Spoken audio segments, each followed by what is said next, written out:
Hello, welcome and good evening. And over the last episodes we assembled quite a few retro sound cards.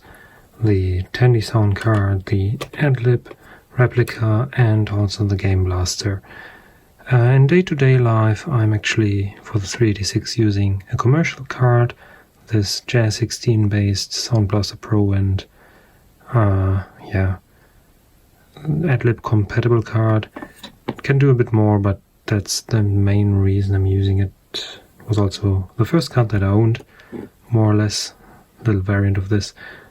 However, if I want to be more period correct with the 286 and 386, well, I should actually stick with either the Creative Music System or the AdLib card, or maybe a Sound Blaster card. The original Sound Blaster cards, the 1.0, 1.5 and 2.0, are horrendously expensive nowadays.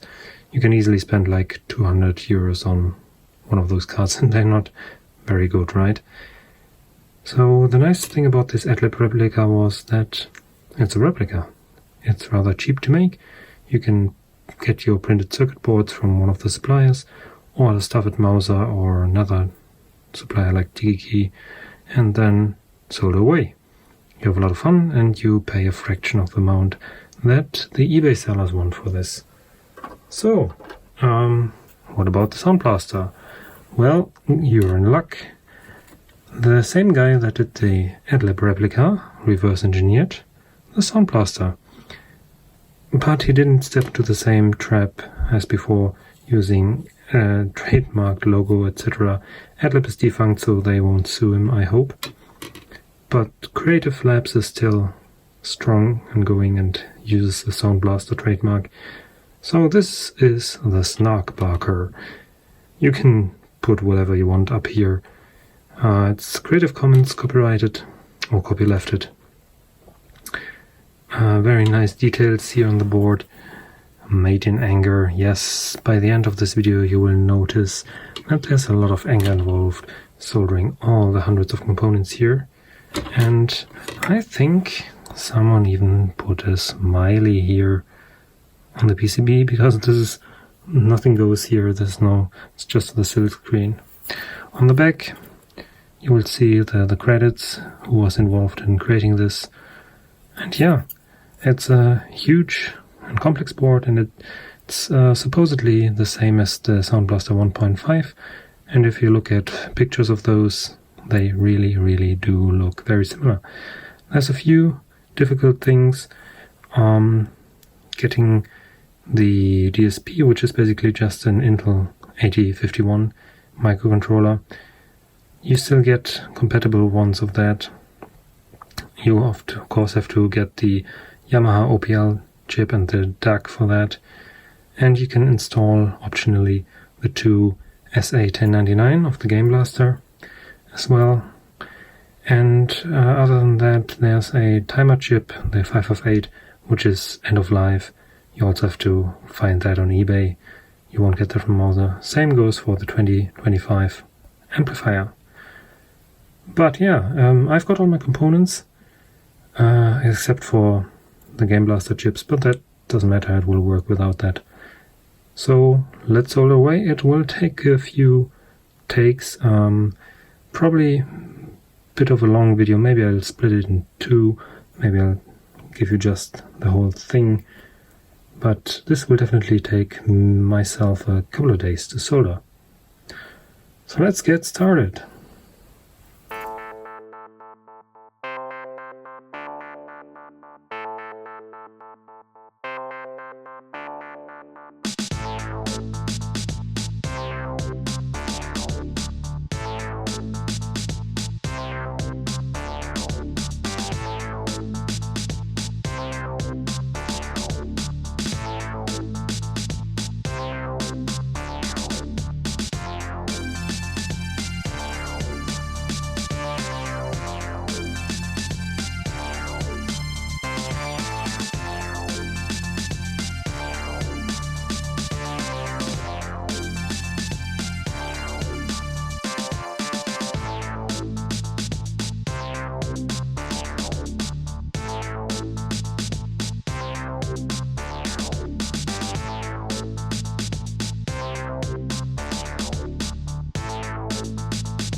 Okay, I soldered the first bunch of capacitors. One capacitor is left because it is hidden here. It's, I think they're called bypass capacitors. It's right under this clamp here. So we'll do this thing at the very last step of this soldering project, because otherwise I can't use my neat little stand here. And what I also found out is you really have to search quite a bit around the board for the different capacitors. Some are in the same area, you know, here are the low numbers and it gets higher, but then it turns back and suddenly C89 and stuff are up here. And before searching too long, I can really say download KeyCard. It's open source and you can download the schematics for this, obviously, because it's all open source. And just search. Use the search function and it will show you where on the board the component is. I think the resistors will be up next. Something there's probably a bunch of simple ones like R10 to R14 are all up here. R5 to R8 as well. But then it will get similarly confusing probably over here. But after the caps and the resistors, I think stuff will get easier, because then we have the large ICs, and that's more tedious due to the legs. Well, other than that, I think this works reasonably well. Never had such a big board, especially here the ground plane is pretty large, so I needed a lot of heat for these capacitors. And the cheapo iron, it says it has 60 watts, and I think it maybe has, maybe a bit less. It works well. I have a different iron on order, but it's coming from China, so it will take a couple of weeks. But it will be too late for this one. But I think even a cheap iron is fine for this kind of project still. So let's continue with the other caps and resistors.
Okay, so we got a fair amount of stuff soldered. A lot of capacitors, many of the resistors, but there's still some stuff here left. Actually, you should sort by height, so capacitors, small capacitors and resistors first, and then maybe the sockets if you want to use them. But I got bored a bit because there's so many components. The component count is so huge, and you have to search for that stuff all the time. Interesting as well, here are these ferrite beads. Yeah, they're pretty nice. So I soldered all the sockets. I'm a very conservative person. These things cost like 10 cents each.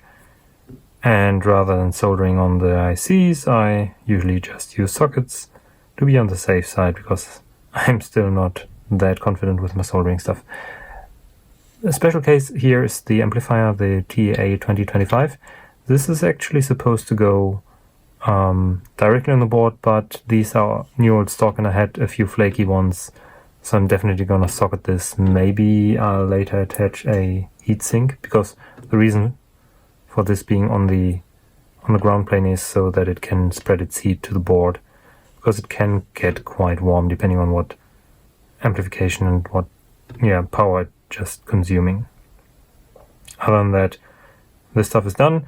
I'm now gonna try to continue with all these little parts here. There's a bunch of diodes, a lot of resistors still left, resistor package here, and yeah, then maybe these ICs here, because I don't think I have enough sockets, and those are only logic chips. I think they're pretty sturdy. Most important is the socket for the microcontroller, or the DSP. Here are already the two Yamaha chips, this thing here, the amplifier, and I think this is a quad timer, I think. This one or this one, I don't know. And they're also new old stock, so I'd rather have them socketed. Yeah, the other one are just like standard 74 series chips, and I think they will be fine, just like that. I think these here as well. Yeah, so I'll continue soldering and let's check back after the next round.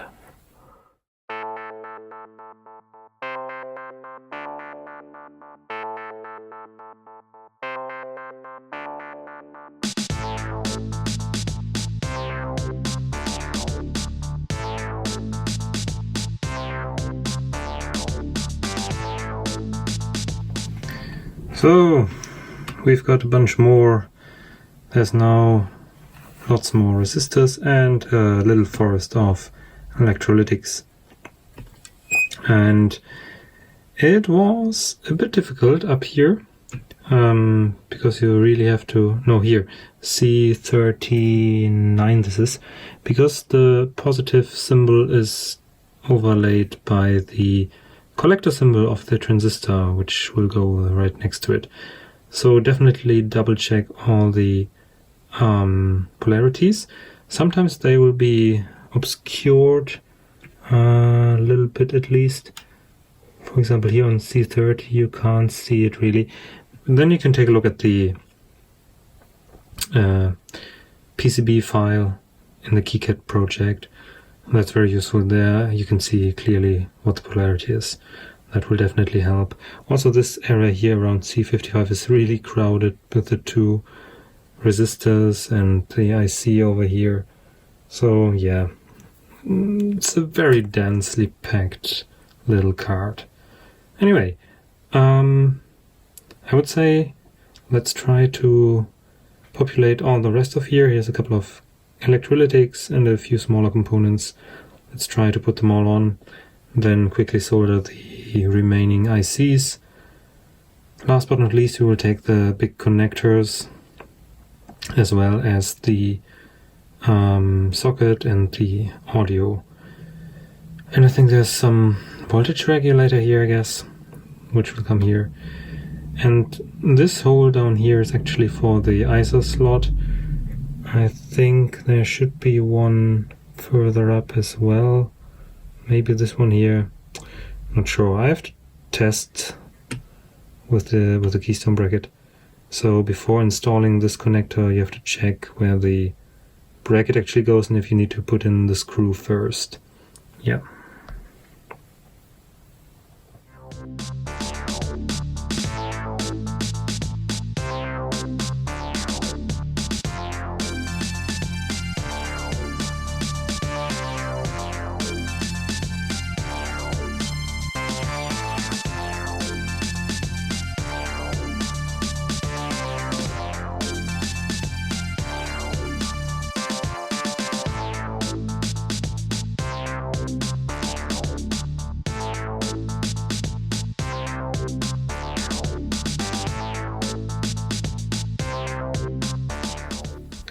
Alright, the board is almost finished.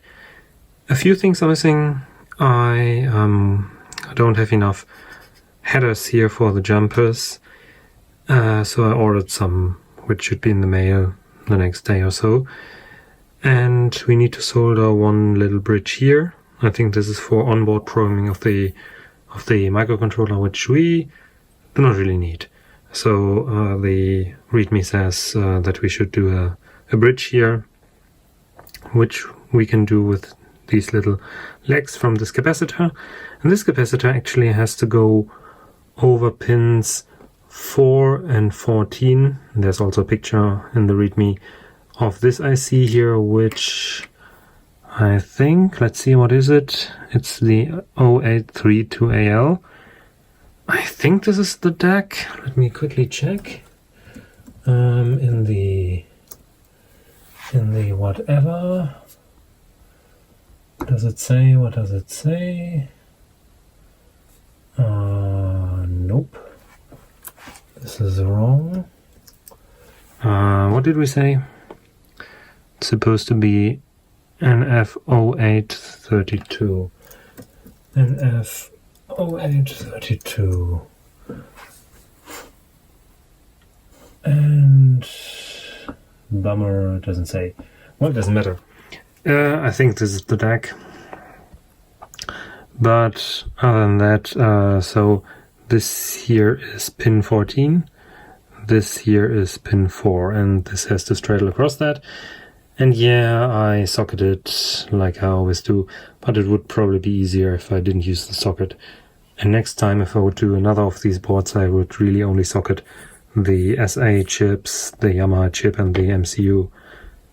Maybe the TA, because I have bad feelings about this thing. Alright, so iron is heated up. Here's the resistor, and yeah, let's try it.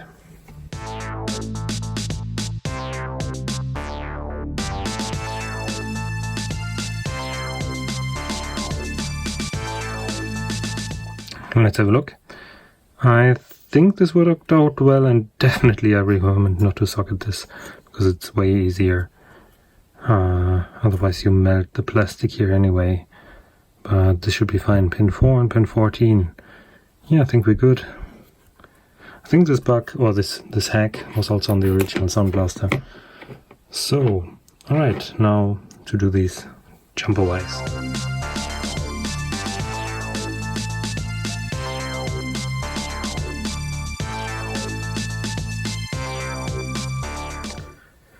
So here's the final, or the pre-final end result. The card is so far soldered. I'm still waiting in the mail for the connector. But other than that, every component is here. And yeah, it looks really crowded. I'm also waiting for the SAA chips. It will work without. They are still in the mail from China.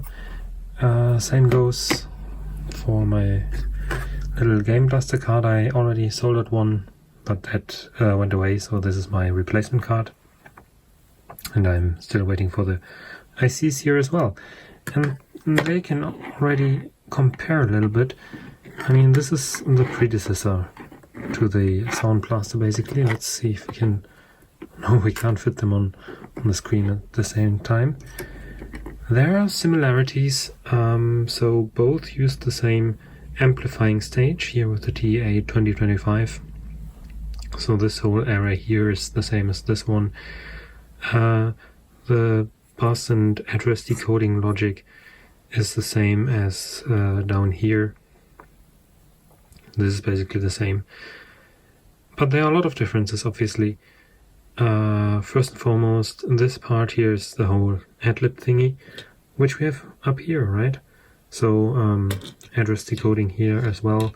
But other than that, we have the little amp, the mono amp here, which we don't have on this because of the TA, but the Yamaha chips here reflected on this one.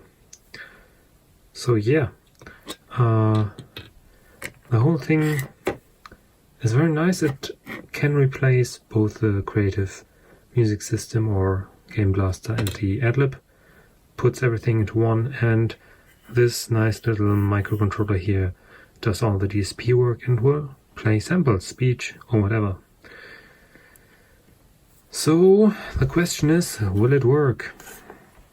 My soldering skills are not the greatest, but I double checked everything. I cleaned off the flux with isopropyl alcohol, and I think we should be fine.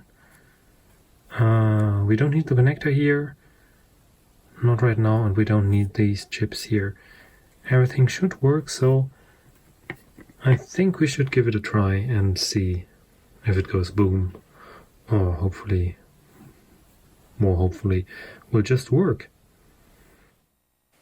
And after realizing that I put in the DSP the wrong way, now we should have a working version. Let's start off with Day of the Tentacle, because it uses Sound Blaster as well as AdLib music, and yeah, you can hear the first sound effects are working. The music is a bit silent, so I'm gonna try to maximize the volume of the FM music, and this is much better. And this game, even in the floppy version, it has speech in the introduction, so we'll listen to this for a minute or two, so you can check out the quality that this very first Sound Blaster puts out, and you can enjoy a little bit of nice graphics and stuff. Look, Hoagie, it's a hamster. And yeah, after that we will check out also Prince of Persia 2, because it also has speech in its introduction, and it also supports a wide variety of sound cards. Yeah, but I think this has been a success, apart from the fact that you should definitely double check the orientation of your ICs. So let's lean back and listen to the game for a while. Genius, and Dr. Fred's going to kill them both.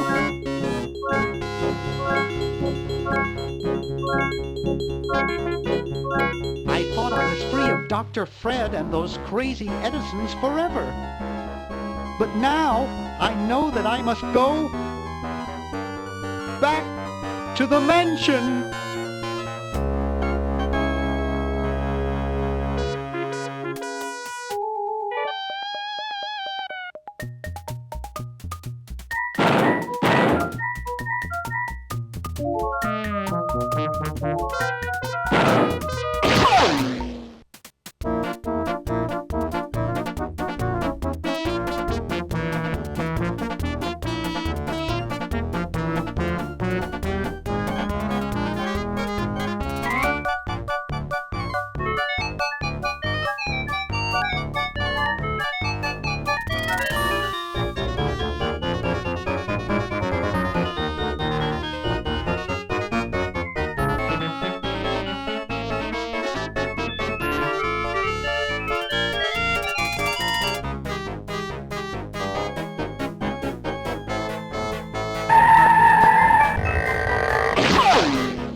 Okay, now off to Prince of Persia 2.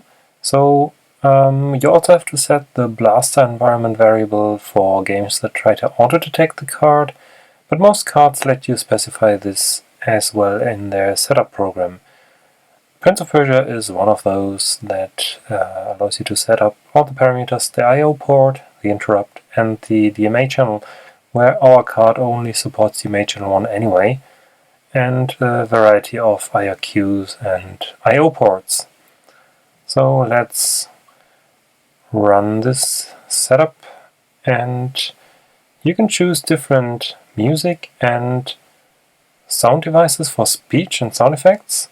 So the default is IRQ7, but I always used IRQ5 because IRQ7 is also used by the printer port. So 5 is usually a better bet in your machine. And music synthesizer is also Sound Blaster, that's fine. Let's save that and run the game.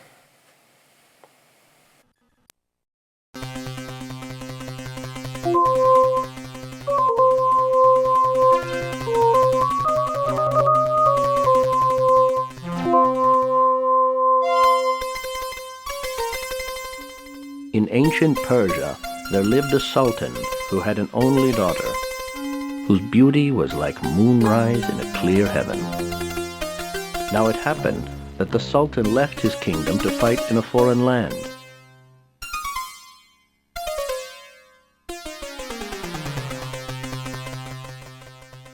In his absence, the princess fell in love with a young traveler who climbed the palace wall to see her. This did not please the sultan's grand vizier Jaffar, who meant to marry the princess himself. Seizing power, Jaffar had his rival thrown into the dungeons, but the young man escaped and struck down the evil magician.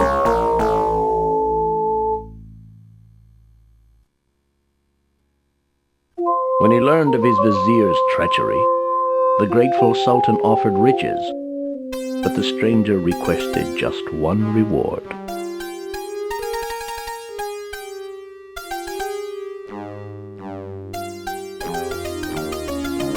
And so the young lovers were wed, and they lived happily, well, for 11 days.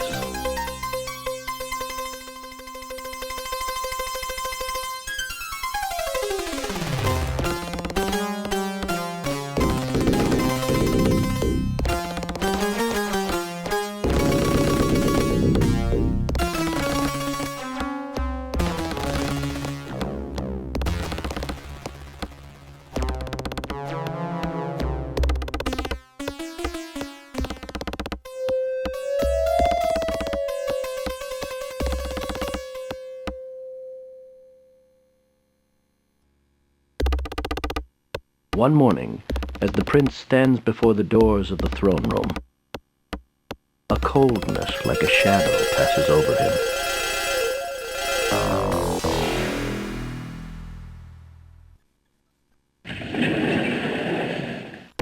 As he approaches the throne, he feels the eyes of the court upon him.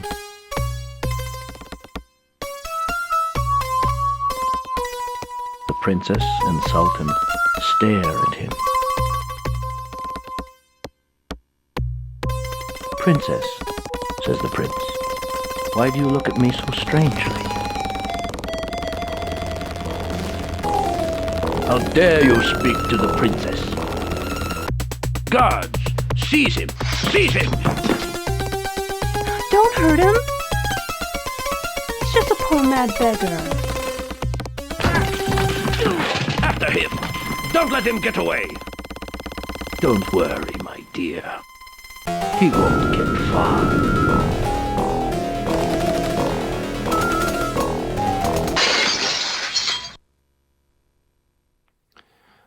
Okay, so all in all, this was a pretty good success. The open parts that are still to do are the connector and the bracket. The bracket probably being the most hard thing to do. Easiest thing would be probably to 3D print a plastic bracket, which I might do just for the time being, but a metal bracket would be much nicer, of course. And one detail, take a good look at this IC, the microcontroller, and note that the notch here is opposite to all the other orientations of the ICs. And yes, I fell for this and put it actually in the wrong way. So first time I powered it up, it got incredibly hot and didn't work. Well, the AdLib part worked, that was fine, but the Sound Blaster part didn't. And I almost burned my finger touching it. So don't do that. Double check all the orientations, and this is an easy one to fall for because every single other IC on here that is horizontal points to the left, and this one points to the right. So I hope you like this really rather complex assembly, and it was definitely a lot of fun, and I will finish it up and maybe give you a very short video in the future when I have completed all the little pieces here, as well the new ICs for the compatibility with the Game Blaster, and of course the joystick port and the bracket. Yeah, but other than that, I think this was a nice, very nice project. So Please share, like, and as usually, subscribe if you want to. This would help me greatly in continuing making these videos. So, have a nice evening and see you next time around.